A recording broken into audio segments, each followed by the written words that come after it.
Halo semuanya, di video kali ini saya ingin membuat video pembelajaran tentang geohidrologi dan oceanografi. Nah, materi yang mau kita bahas ialah pengertian siklus hidrologi, klasifikasi air di bumi, proses siklus hidrologi, jenis-jenis siklus hidrologi, fungsi dan manfaat siklus hidrologi, geohidrologi air permukaan dan bawah permukaan, tingkatan perkembangan sungai dan macam-macam sungai. Oke, kita masuk ke pengertian siklus hidrologi. Siklus air atau siklus hidrologi menggambarkan pergerakan molekul air dari permukaan bumi ke atmosfer dan kembali lagi. Dalam sistem ini, energi matahari memiliki peran besar dalam siklus yang terjadi secara terus-menerus. Selanjutnya, klasifikasi air di bumi. Ada 3. Yang pertama, air permukaan. Air permukaan merupakan air yang berada di atas tanah atau mata air meliputi laut, sungai, danau, rawa, salju, es, dan gletser. Yang kedua ialah air tanah. Air tanah adalah air yang berada di bawah permukaan tanah atau di dalam lapisan tanah atau bebatuan, meliputi air tanah, air kapiler, geyser, dan artois. Yang terakhir adalah air di udara. Air di udara adalah air yang berada di udara meliputi uap air, kabut, dan berbagai macam jenis awan. Selanjutnya masuk ke proses siklus hidrologi.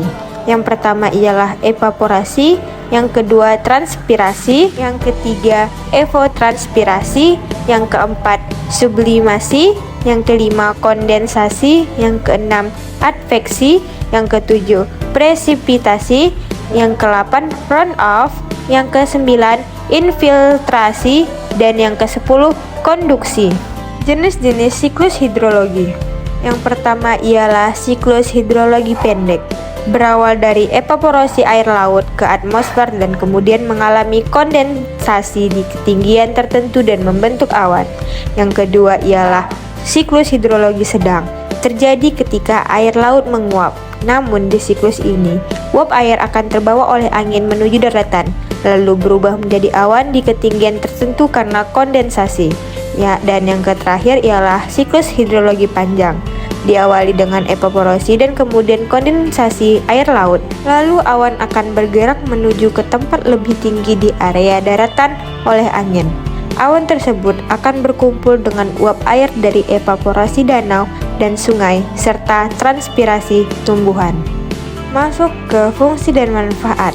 Fungsi yaitu, menurut Tri Cahyono dalam buku Pengetahuan Udara tahun 2017, salah satu fungsi siklus hidrologi adalah membersihkan biosfer dan atmosfer. Adapun yang dimaksud biosfer adalah sistem ekologis global yang mencakup semua makhluk di muka bumi beserta interaksinya. Sedangkan manfaat ialah, dalam situs NASA, manfaat siklus hidrologi adalah memastikan ketersediaan air untuk semua makhluk hidup di bumi. Selain itu, siklus hidrologi juga bermanfaat untuk mengatur pola cuaca di planet bumi. Apabila air tidak bisa mendaur ulang dirinya sendiri secara alami, makhluk hidup pasti akan kehabisan air bersih.